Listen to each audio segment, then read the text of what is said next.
Discuss इस cabinet के साथ स्वीकार की गई थी। बोले रुकिए तो रुकिए, बता दूंगा।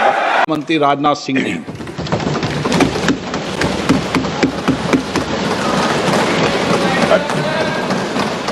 अध्यक्ष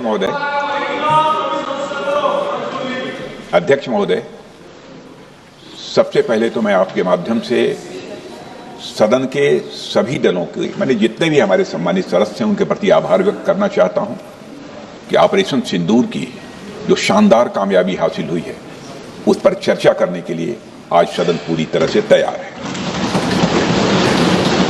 अध्यक्ष महोदय, सबसे पहले मैं इस सदन के माध्यम से मैं देश के उन वीर सपूतों को, उन बहादुर सैनिकों को नमन करता हूं जिन्होंने की राष्ट्र की सीमाओं की रक्षा के लिए जब भी आवश्यकता पड़ी है अपना बलिदान देने में वह पीछे नहीं रहे हैं। आज भी वह तैयार हैं और आज भी वह तत्पर हैं। साथ ही मैं उन सैनिकों की स्मृति को भी अध्यक्ष महोदय नमन करता हूं जिन्होंने की भारत की एकता और अखंडता सुनिश्चित करने के लिए अपना सर्वस्व बलिदान कर दिया। मैं पूरे देश की तरफ से सेनाओं के सभी जवानों के प्रति कृतज्ञता व्यक्त करता हूं। अध्यक्ष महोदय, आज मैं आपकी अनुमति से ऑपरेशन सिंदूर से जुड़े कुछ महत्वपूर्ण तथ्यों और विषयों को सदन के समक्ष रखने के लिए यहां खड़ा हूं। अध्यक्ष महोदय, 6 और 7 मई 2025 को भारतीय सेनाओं ने ऑपरेशन सिंदूर के नाम से एक ऐतिहासिक सैन्य कार्रवाई को अंजाम दिया। यह केवल एक सैन्य कार्रवाई नहीं थी, बल्कि यह भारत की संप्रभुता, उसकी अस्मिता, देश के नागरिकों के प्रति हमारी जिम्मेदारी और आतंकवाद के खिलाफ हमारी नीति का एक इफेक्टिव और डिसाइसिव डेमोन्स्ट्रेशन था। अध्यक्ष महोदय, जैसा इस सदन को जानकारी है, 22 अप्रैल 2025 को जम्मू कश्मीर के पहलगाम क्षेत्र में एक अमानवीय और कायराना आतंकी हमला हुआ। इस हमले में हमारे 25 निर्दोष नागरिकों सहित एक नेपाली नागरिक की भी जान गई थी। उन निर्दोष लोगों की जान उनका धर्म पूछ कर लिया गया। यह अपने आप में अमानवीयता का सबसे कुत्सित और सबसे घृणित उदाहरण था। यह घटना भारत की सहन शक्ति की सीमा की भी मैं मानता हूं परीक्षा की। अध्यक्ष महोदय, इस हमले के तुरंत बाद हमारे प्रधानमंत्री श्री नरेंद्र मोदी जी ने तीनों सेनाओं के प्रमुखों की एक उच्च स्तरीय बैठक की और उन्हें छूट दी गई कि वे अपने विवेक, स्ट्रेटेजिक अंडरस्टैंडिंग और रीजनल सिक्योरिटी सिचुएशन को ध्यान में रखते हुए वह निर्णायक कार्रवाई करें।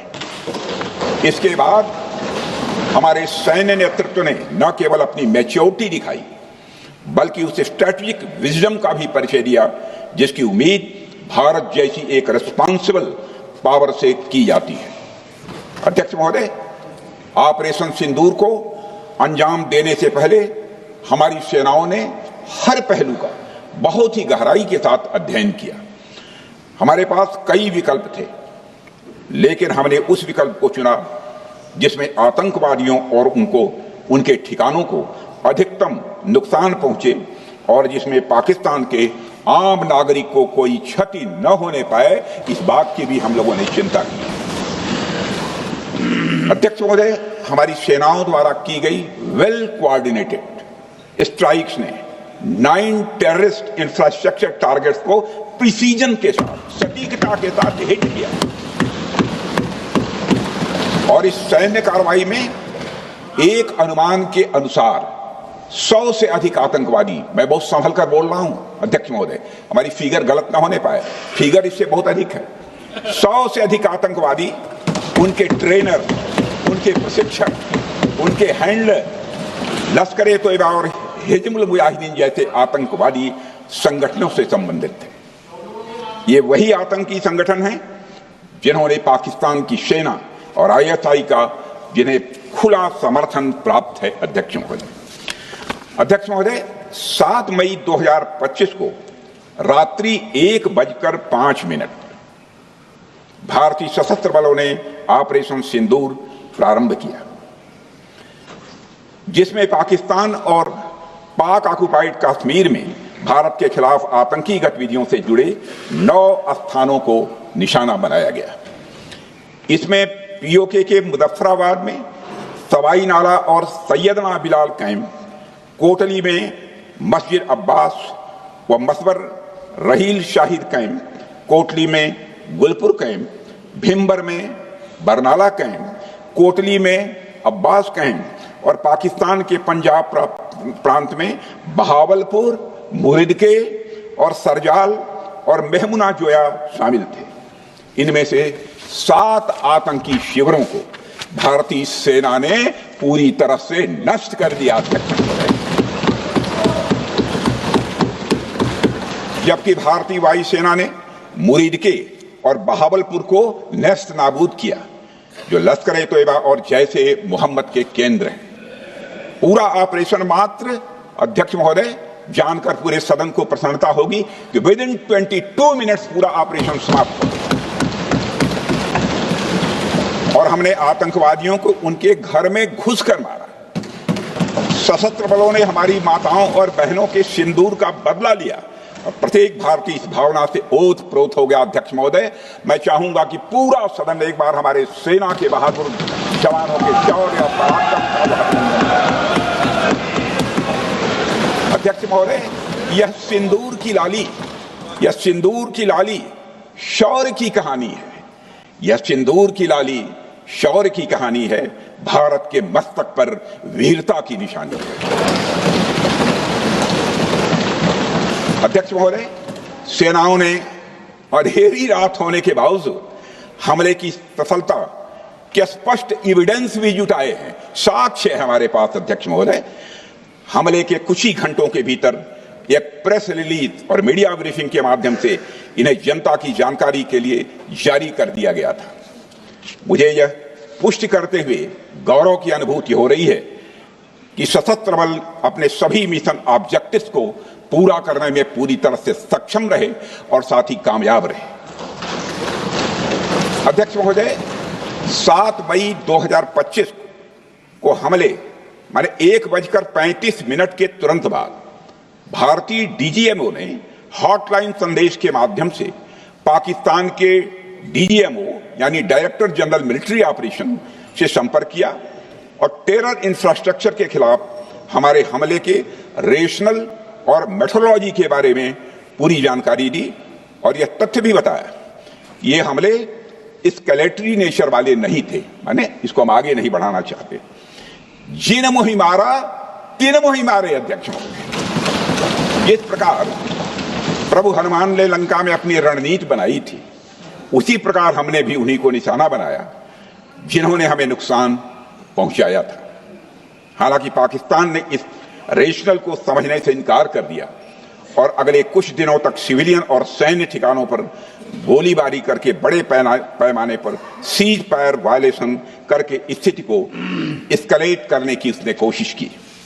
अध्यक्ष महोदय, 7-8 मई 2025 की रात को क्लियरली आइडेंटिफाइड आतंकवाद संबंधी ठिकानों पर हमारे सफल ऑपरेशन के बाद, सफल हमले के बाद पाकिस्तान ने स्थिति को एस्केलेट कर दिया और अनमैन्ड एरियल सिस्टम और अन्य साधनों का उपयोग करके भारतीय वायुसेना के बेसेस, भारतीय वायुसेना के सेंसर्स और सेना के फॉर्मेशन हेडक्वार्टर से लेकर ब्रिगेडों तक पर भी उसने हमला कर दिया। हालांकि हमारी इंटीग्रेटेड एयर डिफेंस ग्रिड और काउंटर यूएस ग्रिड ने इन हमलों को सफलतापूर्वक विफल कर दिया। अध्यक्ष महोदय, यस 400 यमारसैन आकाश मिसाइल सिस्टम और एयर डिफेंस गन्स बहुत प्रभावी साबित हुई हैं। अध्यक्ष महोदय, इस एस्केलेशन पर हमारा जवाबी हमला स्विफ्ट, प्रोपोर्शनेट और नवातुला था। अध्यक्ष महोदय, जिसमें 8 मई 2025 को केवल चुनिंदा पाकिस्तानी एयर डिफेंस सिस्टम और सेंसर नेटवर्क को प्रिसीजन गाइडेड मिशन द्वारा म्यूनिशंस द्वारा जो है टारगेट किया गया। अध्यक्ष महोदय, हमारी कार्रवाई पूरी तरह से सेल्फ डिफेंस में थी, न तो वह प्रोवोकेटिव थी और न तो एक्सपेंशनिस्ट थे। पाक द्वारा ये हमले 7 मई 25 से लगातार चले और 10 मई 2025 को रात लगभग 1:30 पर पाकिस्तान ने बड़े पैमाने पर भारत के ऊपर मिसाइल, ड्रोन, रॉकेट और अन्य लॉन्ग रेंज वेपन्स का इस्तेमाल किया। इसके साथ साथ उन्होंने इलेक्ट्रॉनिक वारफेयर से जुड़ी टेक्नोलॉजीज का भी सहारा लिया। अध्यक्ष महोदय, उनके निशाने पर हमारे भारतीय वायुसेना के अड्डे, थल सेना के एम्यूनिशन डिपोज, हवाई अड्डे और मिलिट्री कैंट थे। अध्यक्ष महोदय, यह कहते हुए मुझे गौरव की अनुभूति हो रही है कि हमारे air defence system, counter drone system और इलेक्ट्रॉनिक इक्विपमेंट्स ने पाकिस्तान के इस हमले को पूरी तरह से नाकाम कर दिया। पाकिस्तान हमारे किसी भी टारगेट को हिट नहीं कर पाया अध्यक्ष महोदय, और हमारे किसी भी इंपॉर्टेंट एसेट को नुकसान नहीं हुआ है।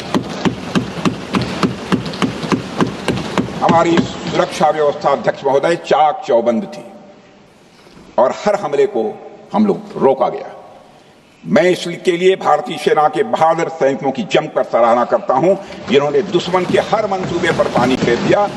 और अपने प्रतिपक्ष के मित्रों से भी कहना चाहता हूं, एक बार फिर से भारत के सेना के जवानों का कम से कम मेज थपथपाकर उनका अभिनंदन करते हैं। बहुत बहुत धन्यवाद। बहुत बहुत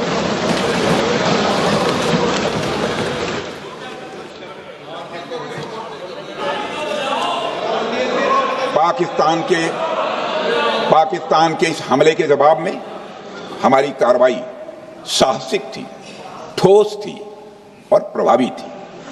भारतीय वायुसेना ने वेस्टर्न फ्रंट पर पाकिस्तान के हवाई अड्डों, command and control systems, military infrastructures और एयर डिफेंस सिस्टम को निशाना बनाया और इस मिशन को हमारी सेनाओं ने सफलतापूर्वक अंजाम देने में कामयाबी हासिल की। अध्यक्ष महोदय, हमारी सेनाओं ने चकलाला, सरगोधा, रफीकी, रहीम यार खान, जैकबाबाद, सुक्कुर और भोलारी जैसे बड़े एयरबेस पर प्रहार किया और पूरी दुनिया ने भारतीय वायुसेना के शौर्य और पराक्रम की तस्वीर देखी।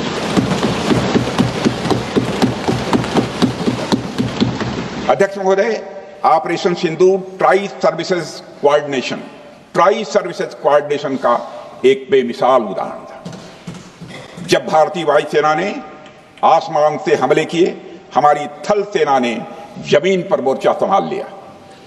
हमारे जवान नियंत्रण रेखा पर पूरी ताकत से डटे रहे और पाकिस्तान की हर हरकत का करारा जवाब दिया।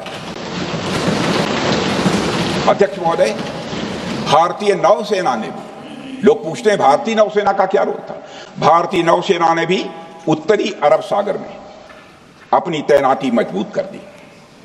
भारतीय नौसैनिकों ने पाकिस्तान को यह साफ संदेश दिया कि हम समुद्र से लेकर जमीन तक पाकिस्तान के हर महत्वपूर्ण ठिकानों पर प्रहार करने में न केवल सक्षम हैं बल्कि हम तैयार हैं। अध्यक्ष महोदय, इस ऑपरेशन का मकसद टेररिस्ट कैंप्स और उनके सपोर्टर्स को टारगेट करना, उन्हें नेस्त नाबूद करना था और यह साफ संदेश देना था कि भारत आतंकवाद के विरुद्ध जीरो टॉलरेंस रखता है। भारत ने कार्रवाई इसलिए रोकी क्योंकि कॉन्फ्लिक्ट के पहले और उसके दौरान जो भी पॉलिटिकल और मिलिट्री ऑब्जेक्टिव्स तय किए गए थे उसे हम पूरी तरह से हासिल कर चुके थे। इसलिए यह कहना, यह मानना कि यह ऑपरेशन किसी दबाव में रोका गया था, यह बेबुनियाद है और सरासर गलत है।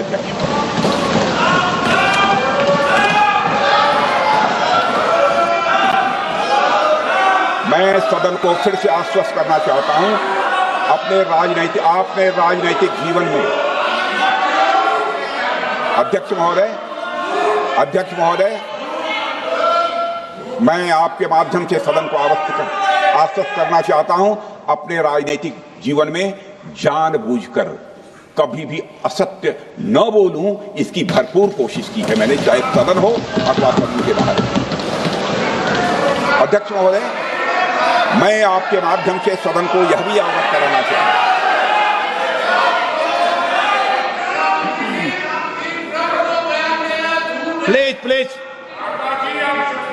बैठिए, आप क्यों खड़े हैं? अध्यक्ष महोदय, मैं आपके माध्यम से सदन को यह भी अवगत कराना चाहूंगा कि सीमा पार करना या वहां की टेरिटरी कैप्चर करना इस ऑपरेशन का उद्देश्य नहीं था।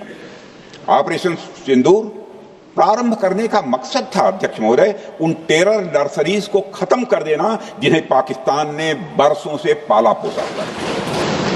और यह ऑपरेशन उन मासूम परिवारों को न्याय दिलाने के लिए लॉन्च किया गया था जिन्होंने पाक स्पॉन्सर्ड टेररिस्ट अटैक्स में अपने प्रियजनों को खोया था।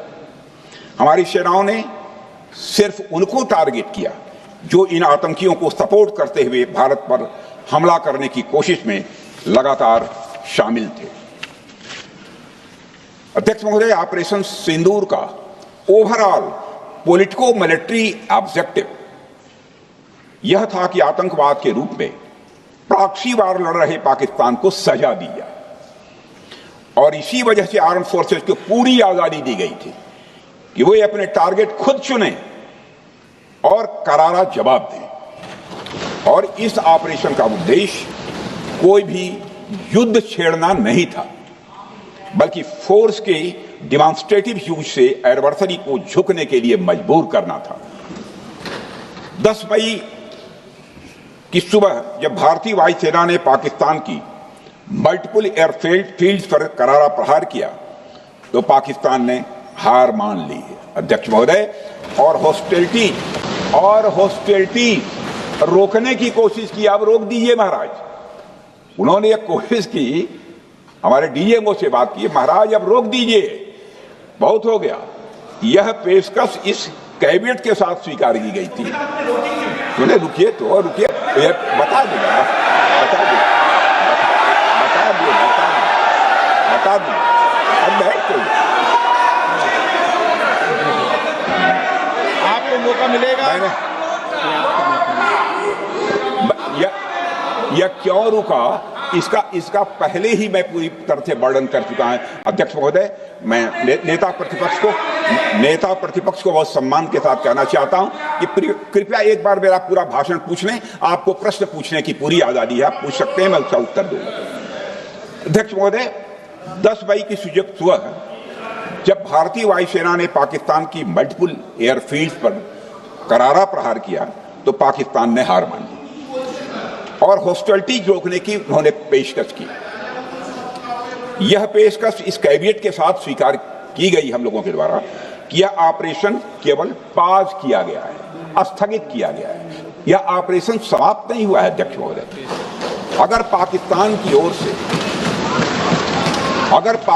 की ओर से भविष्य में कोई भी मिस एडवेंचर हुआ तो यह ऑपरेशन अध्यक्ष महोदय, मैं सदन को आश्वस्त करना चाहता हूं, दोबारा प्रारंभ हो।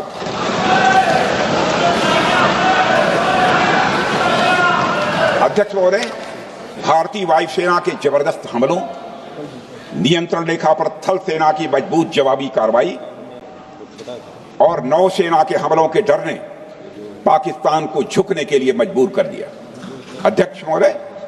और पाकिस्तान की हार उनकी एक सामान्य विफलता नहीं थी, बल्कि यह उसके सैन्य बल और मनोबल या दोनों की एक हार थी। 10 मई को पाकिस्तान के डीजीएमओ ने भारत के डीजीएमओ से संपर्क किया और सैन्य कार्रवाइयों को रोकने की अपील की। मैं सदन में यह बात फिर से दोहराना चाहूंगा कि पाकिस्तान के डीजीएमओ ने भारत के डीजीएमओ से संपर्क किया और सैन्य कार्रवाइयों को रोकने की अपील की। 12 मई को दोनों देशों के डीजीएमओ के बीच औपचारिक संवाद हुआ और दोनों पक्षों ने सैन्य कार्रवाइयों पर विराम लगाने का निर्णय लिया। अध्यक्ष महोदय, हमारे सैनिकों का जो मनोबल, मातृभूमि की रक्षा करने का जो उनका समर्पण है, ऑपरेशन सिंदूर के दौरान उसका दर्शन 140 करोड़ से अधिक भारतवासियों ने देखा। मुझे खुद भी और प्रधानमंत्री जी को सीमावर्ती क्षेत्रों में जाकर हमारे जवानों से मुलाकात का अवसर मिला है। अध्यक्ष महोदय, श्रीनगर के मिलिट्री बेस पर, भुज के एयरबेस पर, उधमपुर के कमांड सेंटर पर, हर जगह प्रत्यक्ष मैंने अपनी आंखों से देखा कि हमारे सैनिकों का मनोबल अपनी पूरी बुलंदी पर था। उनकी आंखों में विश्वास है और उनका संकल्प अडिग है। वे न केवल भारत की सीमाओं की रक्षा कर रहे हैं बल्कि हमारे राष्ट्रीय स्वाभिमान की भी अध्यक्ष महोदय रक्षा कर रहे हैं। अध्यक्ष महोदय, किसी भी देश में जनता सत्ता पक्ष को और विपक्ष को अलग अलग दायित्व सौंपती है, दोनों को अलग अलग दायित्व, और हेल्दी डेमोक्रेसी में तो स्वाभाविक है। सत्ता पक्ष का काम होता है जनता के हितों को ध्यान में रखते हुए कार्य करना, और विपक्ष का काम होता है सरकार से जनता के मुद्दों से संबंधित जरूरी प्रश्न पूछना। ऑपरेशन सिंदूर क्यों शुरू किया गया, इसकी जानकारी पहले भी दी गई है और आज भी मैंने सदन को दी है। अध्यक्ष महोदय, कभी कभी हमारे प्रतिपक्ष के लोग ये पूछते रहे हैं कि हमारे कितने बीमार गिरे। मुझे लगता है उनका यह प्रश्न हमारी राष्ट्रीय जनभावनाओं का सही से प्रतिनिधित्व नहीं कर रहा है। मुझे लगता है उन्होंने एक बार भी हमसे यह नहीं पूछा कि हमारी सेनाओं ने दुश्मन के कितने विमान मार गिराए।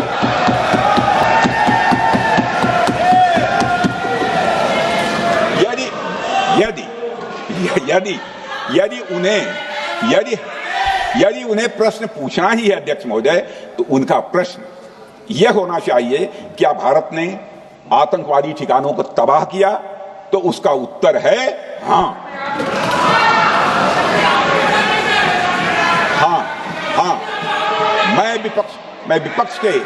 मैं विपक्ष के सम्मानित साथियों से कहना चाहता हूं कि आपको प्रश्न पूछना है तो यह प्रश्न पूछिए, क्या ऑपरेशन सिंदूर सफल रहा? तो उसका उत्तर है हाँ।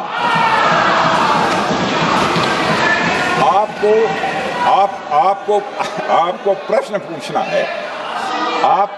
पूछना है तो यह प्रश्न पूछिए कि जिन आतंकियों ने हमारी बहनों, हमारी बेटियों का सिंदूर मिटाया, क्या हमारी सेनाओं ने ऑपरेशन सिंदूर में उन आतंकियों के आकाओं को मिटाया?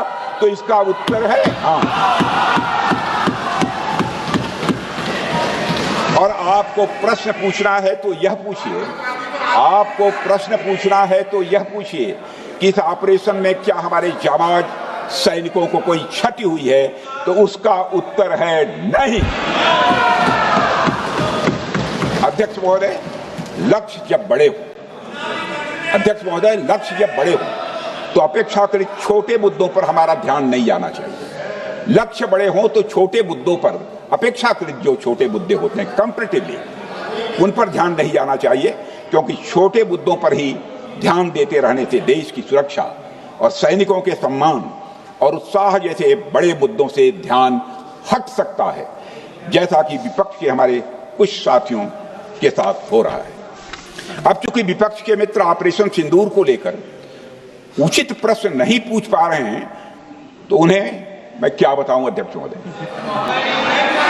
मैं लगभग 4 डिकेड से अधिक समय से राजनीति में, सत्ता पक्ष हो या विपक्ष हो, अपनी पार्टी हो या दूसरी पार्टी हो, कभी भी किसी के साथ दलगत राजनीति को मैंने शत्रुतापूर्ण तरीके से जिंदगी में नहीं देखा है मैंने अध्यक्ष महोदय।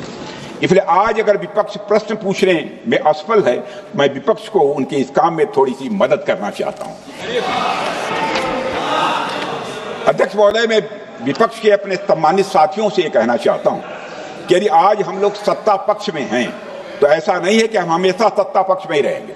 यह आवश्यक नहीं है, किसी के लिए आवश्यक नहीं। एक लंबा समय हमने विपक्ष का काम किया है, एक लंबा समय हमने सरकारों से सवाल पूछने में लगाया है। जनता ने जब हमें विपक्ष में रहने का दायित्व सौंपा था, तो हमने विपक्ष में रहकर विपक्ष की भूमिका को बड़े ही सकारात्मक तरीके से निभाया भी। अध्यक्ष महोदय, विपक्ष में रहकर हमने कैसे प्रश्न पूछे, इसके कुछ उदाहरण मैं यहां रखना चाहता हूं। 1962 में अध्यक्ष महोदय, चीन के साथ हुए युद्ध में जब दुखद परिणाम आया, तो हमने उस समय की सरकार से यह पूछे थे, लेकिन वह प्रश्न यह था कि हमारे देश की धरती पर दूसरे देश का कब्जा कैसे हुआ। हमने यह प्रश्न पूछा था कि हमारी सेना और हमारी जनता अपमानित क्यों हुई। हमने यह प्रश्न पूछा था कि बड़ी संख्या में हमारे सैनिक हताहत कैसे हुए। हमने यह प्रश्न नहीं पूछा कि हमारे टैंक, हमारी मशीनें, हमारी बंदूकें क्यों ध्वस्त हो गई। यह प्रश्न हम लोगों ने नहीं पूछा। मशीनों और तोपों की चिंता न करके, मशीनों और तोपों की चिंता न करके अध्यक्ष महोदय, हमने देश की टेरिटरी की चिंता की, हमने देश के सैनिकों की। इसी तरह 71 के युद्ध में, 71 के युद्ध में जब हमने पाकिस्तान को सबक सिखाया, मैं उस समय की सरकार को मैं बधाई देना चाहता हूं। हमने अपने राजनीतिक और सैन्य नेतृत्व की प्रशंसा की। हमने ये नहीं देखा कि किस दल की सरकार है, किस विचारधारा की सरकार है, इसकी चिंता नहीं की कभी। हमारे नेता अटल बिहारी वाजपेयी ने संसद में खड़े होकर उस समय के नेतृत्व की प्रशंसा की थी। हमने इस बात की खुशी जाहिर कि हमने अपने शत्रु को सबक सिखाया। हमने उस दौरान यह प्रश्न नहीं पूछा कि सबक सिखाने के दौरान में भारत के कितने प्लेन्स गिरे, भारत के कितने इक्विपमेंट्स बर्बाद हुए। यह प्रश्न अध्यक्ष महोदय उस समय भी हम लोगों ने नहीं पूछा। अध्यक्ष महोदय, यदि मैं इसे और भी प्रैक्टिकल तरीके से समझाऊं, तो किसी भी परीक्षा के परिणाम में रिजल्ट मैटर करता है। यदि किसी परीक्षा में कोई बच्चा अच्छे मार्क्स लेकर आ रहा है तो हमारे लिए उसके मार्क्स मैटर करने चाहिए।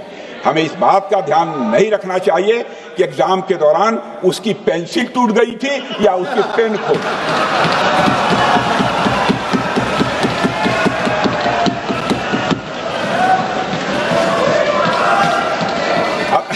अध्यक्ष महोदय, अल्टीमेटली रिजल्ट मैटर करता है और रिजल्ट यह है, अध्यक्ष महोदय, अल्टीमेटली रिजल्ट मैटर करता है और रिजल्ट यह है अध्यक्ष महोदय कि ऑपरेशन सिंदूर के दौरान हमारी सेनाओं ने जो लक्ष्य निर्धारित किया था, उन लक्ष्यों को पूर्ण रूप से प्राप्त करने में हमने कामयाबी हासिल की। अध्यक्ष महोदय, भारत हमेशा से पाकिस्तान सहित अपने पड़ोसी देशों से मित्रता और सौहार्द सहयोगपूर्ण संबंध का सदैव इच्छुक रहा है। इसके लिए भारत की सभी सरकारों ने ईमानदारी से प्रयास भी किए हैं। वह चाहे आदरणीय लाल बहादुर शास्त्री जी हों या अटल बिहारी वाजपेयी जी हों या हमारे स्वर्गीय मनमोहन सिंह जी हों या प्रधानमंत्री श्री नरेंद्र मोदी जी, सभी ने हमेशा चाहा है कि इस इलाके में शांति और समृद्धि बनी रहे। सभी ने यह चाहा। अध्यक्ष महोदय, यह बात हमारी सिविलाइजेशनल वैल्यूज के साथ मेल खाती है, इसलिए ऐसा हुआ। अध्यक्ष महोदय,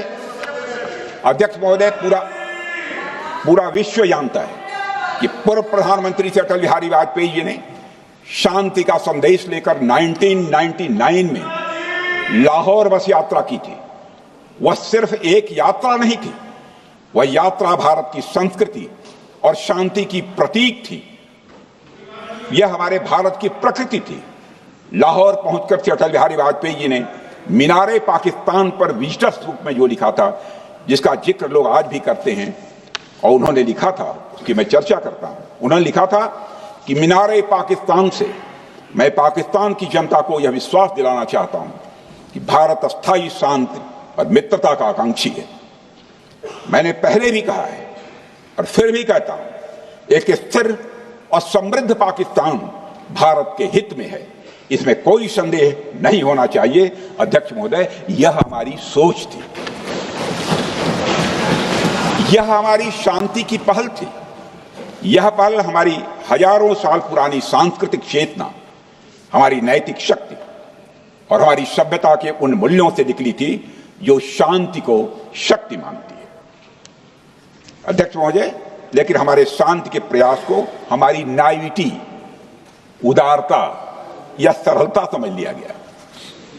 जब हम शांति के लिए कदम बढ़ा रहे थे, उसी वक्त पाकिस्तान कारगिल में घुसपैठ की साजिश रच रहा था। हम दोस्ती के राह पर थे तो वो षड्यंत्र की राह पर था। जब हम मामला खुलकर सामने आया तो हमारे वीर सैनिकों ने इस घुसपैठ के खिलाफ कार्रवाई करना प्रारंभ किया, और जब भारत की जीत सामने दिखाई दे रही थी तो पाकिस्तान ने परमाणु युद्ध की धमकी दे डाली। अध्यक्ष महोदय, तब हमारे प्रधानमंत्री, तत्कालीन प्रधानमंत्री आदरणीय अटल बिहारी वाजपेयी जी ने कहा था, पाक सेना के परमाणु हमले से भारत का तो कुछ नहीं बिगड़ेगा, लेकिन पाकिस्तान दूसरे दिन का सूरज नहीं देख पाएगा।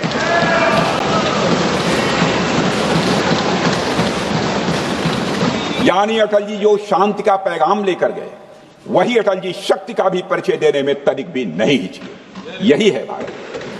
अध्यक्ष महोदय, यह सामर्थ्य का उद्घोष था। यह एक स्पष्ट संदेश था कि भारत शांति चाहता है, लेकिन अगर कोई हमारी संप्रभुता को चुनौती देगा तो उसका जवाब भी उतनी ही दृढ़ता से दिया जाएगा। अध्यक्ष महोदय, 2015 में जब हमारे प्रधानमंत्री मोदी जी ने लाहौर जाकर नवाज शरीफ से मुलाकात की, तो भारत ने फिर से दोस्ती का हाथ बढ़ाया। भारत ने फिर से दोस्ती का हाथ बढ़ाया।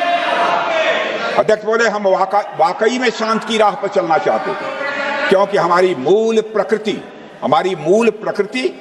बुद्ध की है, युद्ध की नहीं है। हमारी सरकार ने भी पाकिस्तान के साथ शांति स्थापित करने के अनेक प्रयत्न किए हैं, लेकिन बाद में हमने 2016 में सर्जिकल स्ट्राइक से, 2019 में बालाकोट में एयर स्ट्राइक से और 2025 के ऑपरेशन सिंदूर से हमने शांति स्थापित करने का दूसरा रास्ता अपनाया है।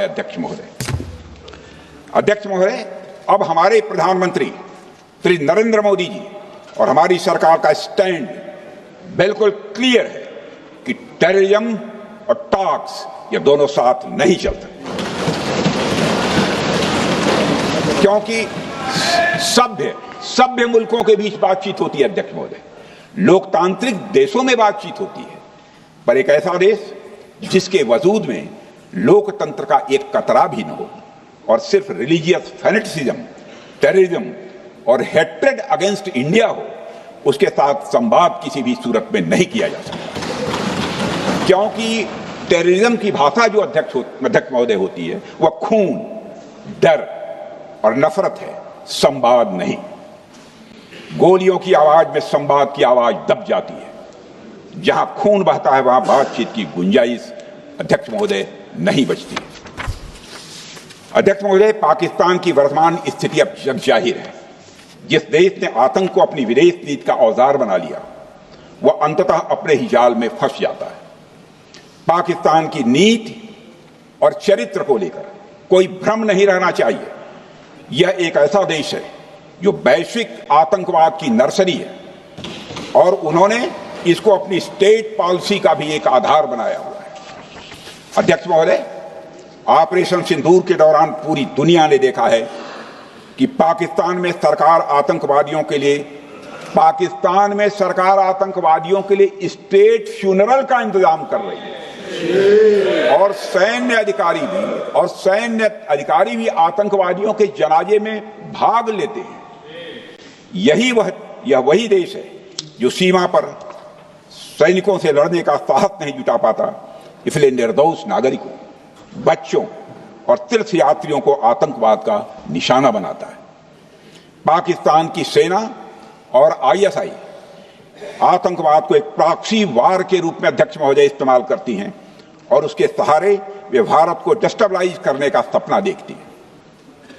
अध्यक्ष महोदय, मैं लोकतंत्र के मंदिर में खड़े होकर यह बात कह रहा हूं कि भारत को 1000 कट्स देने का सपना पालने वालों को नींद से जग जाना चाहिए। यह मोदी जी के नेतृत्व वाला नया भारत है जो आतंकवाद के खिलाफ किसी हद तक जा सकता है।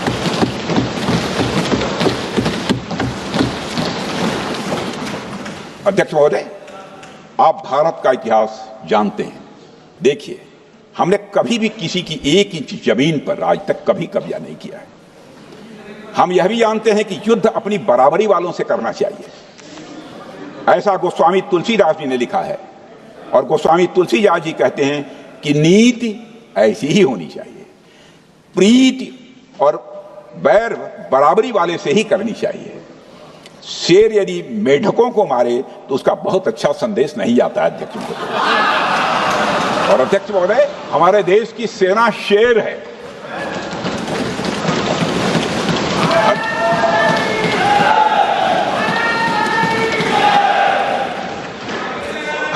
महोदय, पाकिस्तान जैसा देश जो साइज, सामर्थ्य, शक्ति और समृद्धि में हमारे आसपास भी नहीं है, उस मुल्क से कैसा मुकाबला? जो मुल्क अपने अस्तित्व के लिए दूसरों पर आश्रित हो, उसके मुकाबले का मतलब है अपना स्तर कम करना। हमारी नीति है आतंकवाद के खिलाफ प्रभावी कार्रवाई करना। हमारा पाकिस्तान विरोध उनकी आतंकवाद की नीति के कारण है, इसलिए पाकिस्तान से हमारा विरोध है। अध्यक्ष महोदय, हम अगर शांति की आशा के लिए हाथ बढ़ाना जानते हैं तो अशांति फैलाने वाले हाथों को उखाड़ना भी जानते हैं।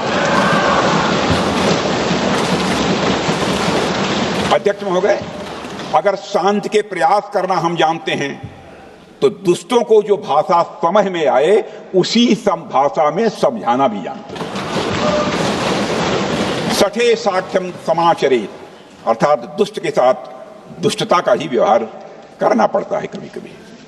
अध्यक्ष महोदय, हमने भगवान कृष्ण से सीखा है कि शिशुपाल की 100 गलतियां माफ की जा सकती हैं, पर अंत में धर्म की रक्षा के लिए सुदर्शन चक्र उठाना ही पड़ता है। हमने पार्लियामेंट का अटैक सहा है अध्यक्ष महोदय, 2008 का मुंबई अटैक सहा है, झेला है, लेकिन अब हमने कह दिया है इनफ इज इनफ। अब हमने सुदर्शन चक्र उठा लिया है अध्यक्ष महोदय। अध्यक्ष महोदय, हमारी प्रवृत्ति भगवान राम और भगवान कृष्ण से प्रेरित है, जो हमें शौर्य भी सिखाती है और धैर्य भी सिखाती है। इस सीख का अध्यक्ष महोदय, इस सीख का हम प्रधानमंत्री नरेंद्र मोदी जी के नेतृत्व में हमारी विदेश और अपनी रक्षा नीति में सीधा प्रयोग कर रहे हैं। आज भारत पहले दोस्ती का हाथ बढ़ाता है, लेकिन अगर कोई देश धोखा दे तो उसकी कलाई भी मरोड़ना जानता है। अध्यक्ष महोदय, हमारी नीति स्पष्ट है कि हमने एक समय लाहौर बस यात्रा की भाषा में बात की थी, तो पाकिस्तान ने हमारी उस भाषा को नहीं समझा, तो अब हम उन्हें बालाकोट स्ट्राइक की भाषा में जवाब देंगे। अध्यक्ष महोदय, भारत के लिए शांति हमारी प्रायोरिटी है, हमारी प्राथमिकता है और हमारी शक्ति उसका आधार है। भारत के लिए शांति प्राथमिकता है और हमारी शक्ति उसका आधार है। यह शक्ति हमारे सामर्थ्य से पैदा हुई है अध्यक्ष महोदय, और यह सामर्थ्य पिछले 11 साल में कई गुना बढ़ गया है। मैं ये नहीं कहता हूं पहले नहीं था, पहले था, लेकिन अब कई गुना बढ़ गया है। आज भारत विश्व की चौथी सबसे बड़ी अर्थव्यवस्था है और अभी आई मॉर्गन स्टैनली के रिपोर्ट के मुताबिक 2028 तक विश्व की तीसरी सबसे बड़ी अर्थव्यवस्था बनने की ओर भारत चल रहा है। अध्यक्ष महोदय, आर्थिक उन्नति के साथ साथ भारत के रक्षा क्षेत्र में 2014 से उल्लेखनीय परिवर्तन, रिमार्केबल चेंज आया है। आज का भारत डिफेंस सेक्टर में आत्मनिर्भरता, सेल्फ रिलायंस और स्वदेशी उत्पादन की दिशा में तेजी से आगे बढ़ रहा है। अध्यक्ष महोदय, आज हम हर दृष्टि से समर्थ भी हैं और सक्षम भी हैं। अध्यक्ष महोदय, मैं सदन को यह भी जानकारी देना चाहता हूं, उसके बाद जब प्रश्न पूछा गया हमारे सारे चीफ से, सीडीएफ से, डिफेंस सेक्रेटरी से, क्या ऑपरेशन के लिए तैयार हैं, क्षण भर की देर नहीं लगाई, सबने बोला यस सर। अध्यक्ष महोदय, ऑपरेशन सिंदूर हमारे सामर्थ्य का ही प्रतीक था, जिसमें हमने दिखा दिया कि अगर कोई हमारे नागरिकों को मारेगा तो भारत चुप नहीं बैठेगा। भारत की आत्मरक्षा के लिए हमारा राजनीतिक तंत्र और नेतृत्व बिना किसी दबाव के काम करेगा। हमारी मिसाइल फिजिकल सीमाएं लांघेंगी अध्यक्ष महोदय, और हमारे वीर सैनिक दुश्मन की कमर तोड़ेंगे। अध्यक्ष महोदय, हम आतंकवाद को उसके हर रूप और स्वरूप में पूरी तरह समाप्त करने के लिए पूरी तरह से प्रतिबद्ध हैं, और इस संदर्भ में हमें एक महत्वपूर्ण बात समझनी होगी। Pakistan sponsored terrorism is not random madness, there is a method in this madness.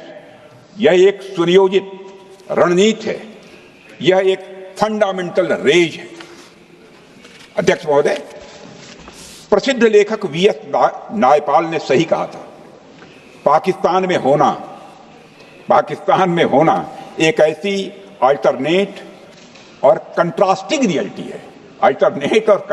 Reality है, where war is peace, freedom is slavery, ignorance is strength. यानी यहां युद्ध ही शांति है, गुलामी ही स्वतंत्रता है और जिहालत यानी अज्ञानता ही ताकत है। अध्यक्ष महोदय, इसलिए पाकिस्तान द्वारा प्रायोजित आतंकवाद कोई पागलपन नहीं है। पाकिस्तान द्वारा प्रायोजित आतंकवाद कोई पागलपन नहीं है, यह एक सोची समझी साजिश का हिस्सा है। यह एक ऐसी प्रक्रिया है जो आतंक को एक पॉलिटिकल टूल की तरह इस्तेमाल करती है। यह सिर्फ आतंकवाद नहीं, यह एक टूल किट है, एक ऐसा टूल किट जिसे पाकिस्तान की सेना और उसकी एजेंसियां एक नीति के तहत अपनाए हुए हैं। This tool kit is in opposition to civilized code of conduct that the rest of the world prefers to abide by। यानी यह टूल किट उस सिविलाइज्ड कोड ऑफ कंडक्ट के खिलाफ है जिसे दुनिया का हर जिम्मेदार देश मानता है। अध्यक्ष महोदय, यह एक कट्टरपंथी सोच की उपज है जिसमें सहिष्णुता के लिए कोई जगह नहीं। हमारा पाकिस्तान के साथ कोई सीमा का संघर्ष नहीं है अध्यक्ष महोदय, बल्कि यह सभ्यता बनाम बर्बरता का संघर्ष है। सभ्यता बनाम बर्बरता का संघर्ष। पाकिस्तान के हुक्मरान जानते हैं कि उनके सैनिक युद्ध के मैदान में भारत से नहीं जीत सकते, इसलिए वे आतंक को पालते ही नहीं, उन्हें प्रशिक्षण देते हैं और फिर दुनिया के सामने खड़े होकर निर्दोष बनने की कोशिश करते हैं।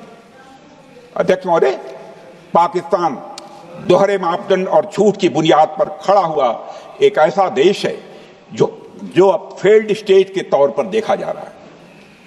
भारत ने ऑपरेशन सिंदूर के जरिए पूरी दुनिया को दिखा दिया है कि हम इस आतंकवाद के गंदे खेल को जड़ से एक समाप्त करने का संकल्प ले चुके हैं। अध्यक्ष महोदय, जब अटल जी प्रधानमंत्री थे तब पाकिस्तान के साथ कंबोजिट डायलॉग के लिए भारत की शर्त थी कि पाकिस्तान अपनी जमीन का प्रयोग भारत के खिलाफ टेररिज्म फैलाने के लिए नहीं करेगा। एक कंपोजिट डायलॉग के लिए भारत की शर्त थी, जिसे पाकिस्तान ने भी मान लिया था उसमें।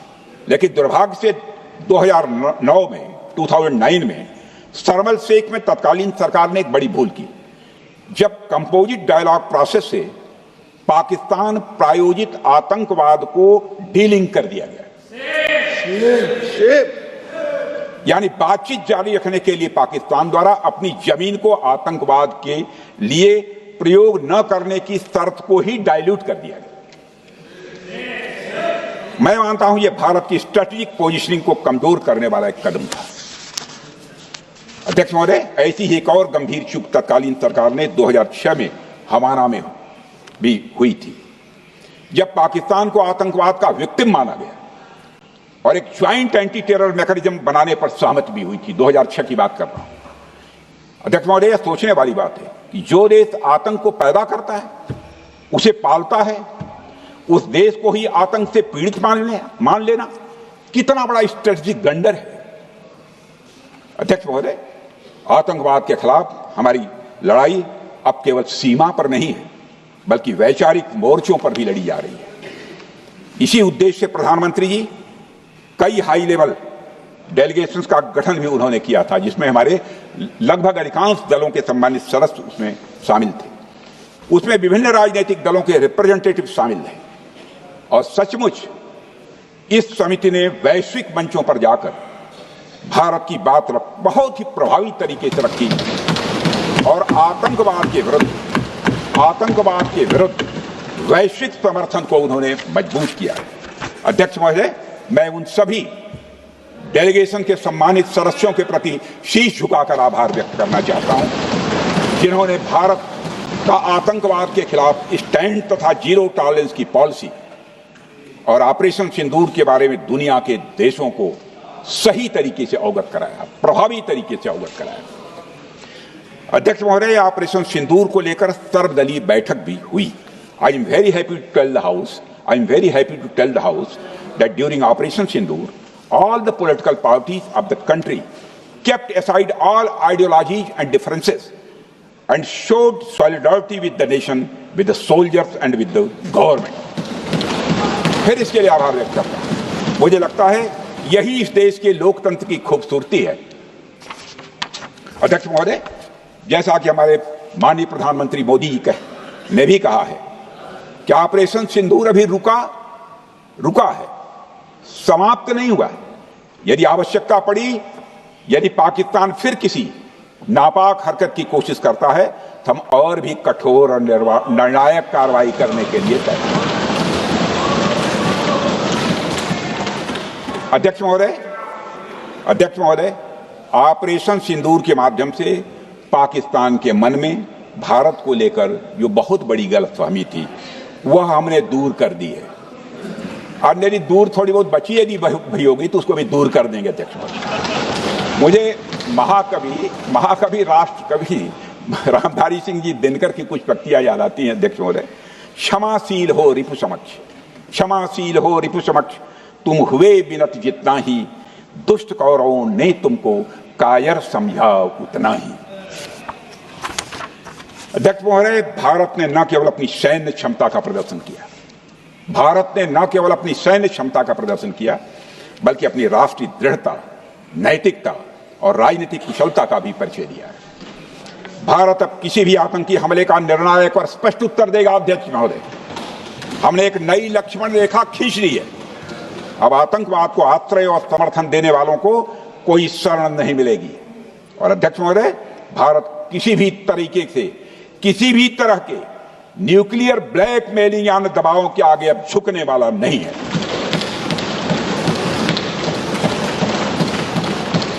अध्यक्ष महोदय, ऑपरेशन सिंदूर के माध्यम से जो हमने किया और उससे पहले सर्जिकल स्ट्राइक और एयर स्ट्राइक के जरिए जो संदेश दिया गया वह बहुत पहले ही हो जाना चाहिए, लेकिन जो होता है समय पर ही होता है। अध्यक्ष महोदय, हमारी सरकार ने आतंकवाद के खिलाफ हमारी जीरो टॉलरेंस की नीति को दुनिया के हर मंच पर पूरी तरह से स्पष्ट कर दिया है और हम उस पर कोई समझौता किसी भी सूरत में नहीं करने वाले हैं। अभी कुछ सप्ताह पहले मुझे शंघाई कोऑपरेशन ऑर्गेनाइजेशन की डिफेंस मिनिस्टर्स मीटिंग में जाने का अवसर मिला था। वहां जो डिक्लेरेशन तैयार किया जा रहा था उसमें आतंकवाद पर भारत का स्टैंड डाइल्यूट हो रहा था। हमने साफ कह दिया कि जब तक आतंकवाद के मुद्दे पर भारत का स्टैंड रखा नहीं जाएगा, हम किसी ज्वाइंट स्टेटमेंट पर साइन नहीं करेंगे और इसकी वजह से वहां कोई ज्वाइंट स्टेटमेंट नहीं आया। अध्यक्ष महोदय, इसका परिणाम क्या? अब देखिए, हमारे प्रधानमंत्री जी ब्रिक्स की बैठक में ब्राजील गए, करिश्मा किया है हमारे प्रधानमंत्री। तो चीन की मौजूदगी में जो ज्वाइंट डिक्लेरेशन आया उसमें जम्मू और कश्मीर में हुए आतंकी हमले को कंडेम भी किया गया। यह प्रधानमंत्री ने करिश्मा करके दिखाया, यानी भारत की बात अंततः मानी गई। और यह ब्रिक्स सम्मेलन के इतिहास में पहली बार हुआ जब जम्मू एवं कश्मीर में हुए किसी आतंकी घटना को खुलकर कंडेम किया गया।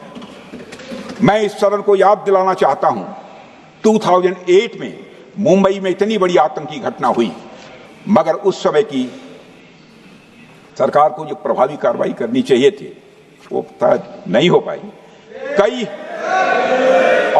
लेकिन उसमें सबसे दुखद और आश्चर्य की बात है, कई वर्ल्ड फोरम, इंटरनेशनल फोरम पर जो उसका कंडेमनेशन होना चाहिए, जो उसकी निंदा की जानी चाहिए, वह भी जितना होना चाहिए नहीं हो पाया। अध्यक्ष, यदि आप उस घटना के बाद हुए ब्रिक्स सम्मेलन के डॉक्यूमेंट्स उठाकर देख लीजिए, मुंबई आतंकी हमले का कहीं जिक्र भी नहीं है। और अध्यक्ष महोदय, जब केंद्र में प्रधानमंत्री मोदी जी के नेतृत्व में सरकार बनी तब जाकर कहीं के हालात कुछ बदलने शुरू हुए और साल 2017 में हुए ब्रिक्स सम्मेलन में पहली बार 2017 में हुए ब्रिक्स सम्मेलन में पहली बार आतंकवाद से लश्कर और जैश जैसे आतंकवादी संगठनों को जोड़ा गया। यह भी अपने में करिश्माई काम था। यह परिस्थिति इसलिए बनी क्योंकि इसके ठीक एक साल पहले उरी की घटना के भारत की सेनाओं ने सीमा पर जाकर सर्जिकल स्ट्राइक की थी। हमने दुनिया को बताया कि आतंकवाद के खिलाफ हम सरहद के इस पार भी मारेंगे और जरूरत पड़ी तो आतंकियों के घर में घुसकर भी मारे। यह बदलाव प्रधानमंत्री मोदी जी के नेतृत्व में आया। अध्यक्ष महोदय, यह वही नीति है जो पहले की सरकारों को भी अपनानी चाहिए थी। उन सरकारों को जिनके शासनकाल में भारत ने सबसे भीषण आतंकी हमलों का सामना किया, जिनमें 2008 का मुंबई हमला आज भी हर हिंदुस्तानी के जेहन में बैठा हुआ है, जिंदा है, एक न भूलने वाली त्रासदी के रूप में जिंदा है। अध्यक्ष महोदय, मैं श्री प्रणब मुखर्जी जी ने अपनी किताब द कोलिशन ईयर्स में लिखा है, मेरे पास है भी वो, कोलिशन ईयर्स में लिखा है कि जब मुंबई अटैक हुआ था, प्रणोदा ने लिखा है, जब मुंबई अटैक हुआ था, India had evidence that the terrorist came from Karachi port. Pakistan के नॉन स्टेट एक्टर्स के बहाने पूरी दुनिया में, नॉन स्टेट एक्टर्स के बहाने को पूरी दुनिया में कोई मान नहीं रहा था। उन्होंने लिखा है प्रणोदा ने, and I quote, amid heated debates within the cabinet, there was a demand for military intervention which I rejected. यह उन्होंने लिखा, मैंने नहीं लिखा, अनकोट। अध्यक्ष महोदय, भारतीय विदेश सेवा के एक वरिष्ठ अधिकारी ने भी अपनी किताब में इस बात की पुष्टि की है, जिनका नाम है अजय बिसारिया, और वो शायद फॉरेन सेक्रेटरी थे, कि मुंबई हमले के तुरंत बाद एक उच्च स्तरीय बैठक हुई थी जिसमें तत्कालीन विदेश मंत्री प्रणोदा ने पूछा व्हाट शुड बी डन। तो विदेश सचिव शिवशंकर मेनन जी ने सुझाव दिया कि भारत मोरदके में लश्कर ए तोयबा के मुख्यालय पर क्रूज मिसाइल से हमला कर सकता है। यह सुनकर प्रणोदा ने चश्मा उतारकर साफ किया और सभी अधिकारियों को धन्यवाद देकर बैठक समाप्त कर दी। अध्यक्ष महोदय, उस समय की सरकार ने जो सही समझा वो किया, पर मैं मानता हूं कि अगर तब की सरकार ने भी 2016 सर्जिकल स्ट्राइक, 2019 एयर स्ट्राइक जैसे निर्णायक और कठोर कदम उठाए होते तो पाकिस्तान की स्ट्रेटेजिक कैलकुलस बदल सकती थी। एक पावरफुल और डिसाइसिव एक्शन पाकिस्तान और उनकी सेना के द्वारा इस 500 टेररिस्ट ऑर्गेनाइजेशंस के लिए बड़ा डिसइंसेंटिव साबित हो सकती थी। अध्यक्ष महोदय, 2008 में मुंबई हमलों के बाद उस समय की सरकार ने सिर्फ बातचीत का मार्ग चुना था। मैं स्पष्ट करना चाहता हूं, यह कोई आलोचना नहीं है अध्यक्ष महोदय, न उस सरकार की, न उस समय के प्रधानमंत्री की, और न ही उन नेताओं की।